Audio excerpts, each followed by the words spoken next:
दोस्तों, सांप और नेवले की दुश्मनी के किस्सों से आप भली भांति परिचित होंगे।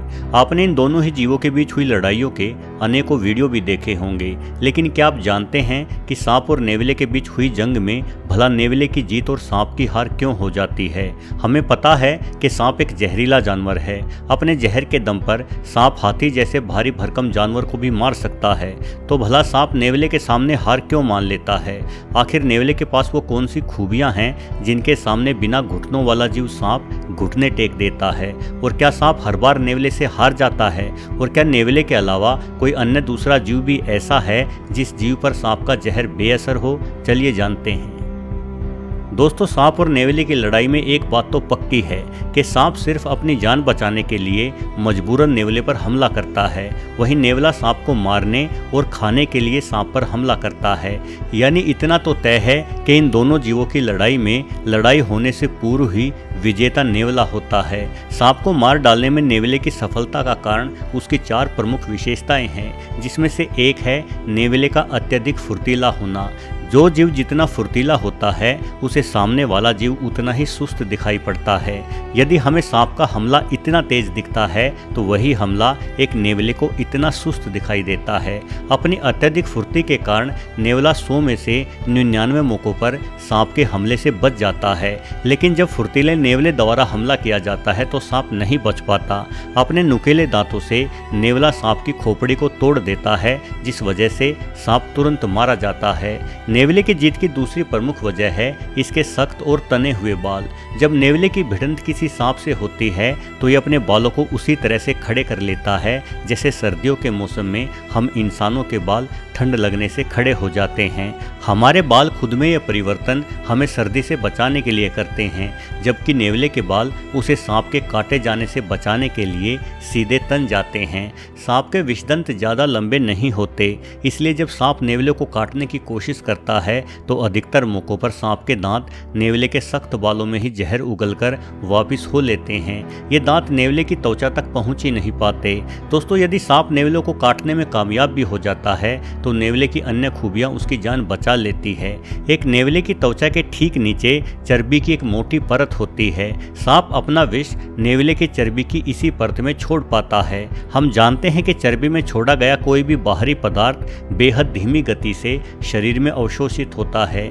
इसलिए डॉक्टर इंसुलिन के इंजेक्शन को पेट में लगाने की सलाह देते हैं, क्योंकि इंसानों के पेट में काफ़ी चर्बी होती है, जिस वजह से दवा धीरे धीरे शरीर में अवशोषित होती है और दवा का असर लंबे समय तक बना रहता है। जब सांप नेवले को काटता है तो सांप का जहर भी इसी तरह धीरे धीरे नेवले के शरीर में जाता है, जिस कारण नेवले के पास इस जहर के खिलाफ लड़ने के लिए अधिक समय होता है। सांप के जहर के खिलाफ नेवले का आखिरी हथियार होता है विष प्रतिरोधक क्षमता।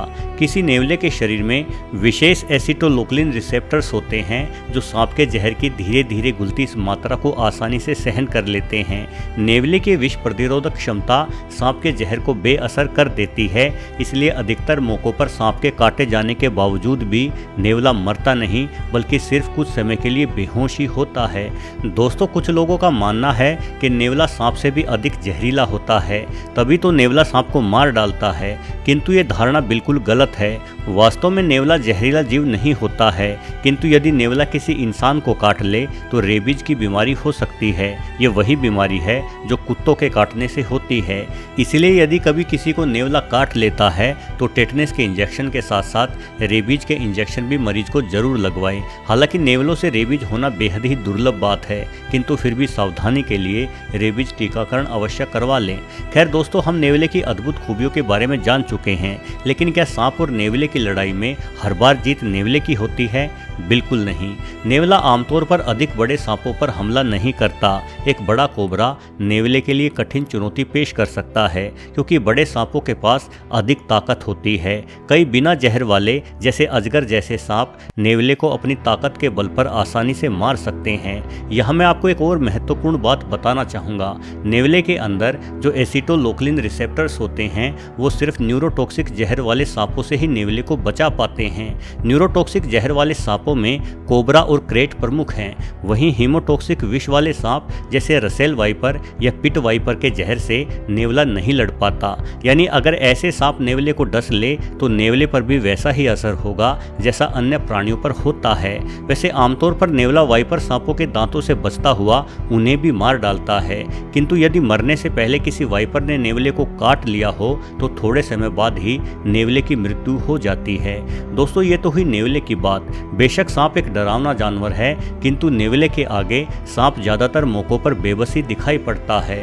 लेकिन नेवले के अतिरिक्त ऐसे कौन से जीव हैं जिन्हें सामने दिखाई देते ही सांप भाग खड़ा होता है? इस सूची में सबसे पहला नंबर आता है हनी बेजर का। ये एक अद्भुत जानवर है जिसके शरीर में सभी प्रकार के सांपों से लड़ने की शक्ति है। न सिर्फ सांप अपितु बिच्छू, मधुमक्खियों या मकड़ियों तक के जहर का असर हनी बेजर पर नहीं होता। जहरीले से जहरीला सांप जब इसे काटता है तब यह कुछ पल के लिए बेहोश जरूर हो जाता है, लेकिन थोड़ी देर बाद यह उठकर ऐसे दौड़ने लगता है मानो जैसे कुछ हुआ ही ना हो। हनी बेजर बहुत ही गुस्सैल और लड़ाकू किस्म का जानवर है। इसे देखते ही सांप सहित सारे जंगली जानवर दूर भाग जाते हैं, क्योंकि इसकी त्वचा इतनी सख्त और मोटी होती है कि बार बार प्रयास करने पर भी शेर तक इसे नहीं मार पाता। भारत, पाकिस्तान और बांग्लादेश में इसे कब्र बिज्जू कहते हैं। ऐसी मान्यता है कि हनी बेजर कब्र से खोदकर मुर्दों तक को खा जाता है। ओपोसम। दोस्तों, ओपोसम उत्तरी अमेरिका में पाया जाने वाला एकमात्र मार्सुपियल प्राणी यानी ऐसा जीव है जिसके पेट के पास कंगारू की भांति अपने बच्चों को रखने की थैली होती है। ओपोसम को आमतौर पर ओसम भी कह दिया जाता है।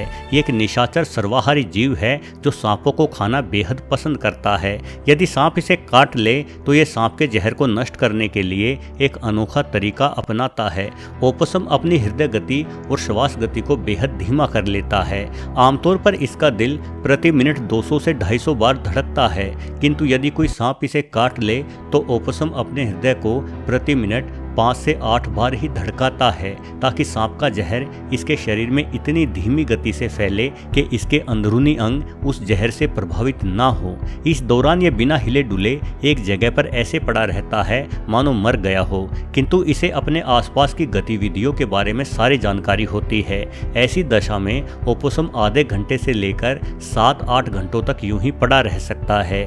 कई बार दूसरे हमलावर जानवरों से खुद के बचाव के लिए भी ओपोसम इसी तरह से मरने का अभिनय करता है। Secretary bird. दोस्तों, ये लंबी टांगों वाला पक्षी बाज के परिवार से संबंध रखता है। 4.5 फीट तक ऊंचा हो जाने वाला सेक्रेटरी बर्ड सांपों को अपनी मजबूत टांगों से पीट पीट कर मार डालता है। इसकी टांगों का वार बेहद भीषण होता है, जो एक बार में ही सांप का कचूमर निकालने के लिए काफी है। यदि सांप सेक्रेटरी बर्ड के हाथों जान गंवाने से पहले इस पक्षी को काट भी ले तो आमतौर पर एक छोटे सांप का जहर इस पक्षी पर बेअसर ही रहता है। वहीं सेक्रेटरी बर्ड का प्रहार इतना भीषण और तेज होता है कि सामान्यतः इसे कोई सांप काट ही नहीं पाता। दोस्तों, इनके अलावा कुछ जानकार मानते हैं कि भारत के राष्ट्रीय पक्षी मोर पर भी सांपों के काटे जाने का कोई विशेष असर नहीं होता।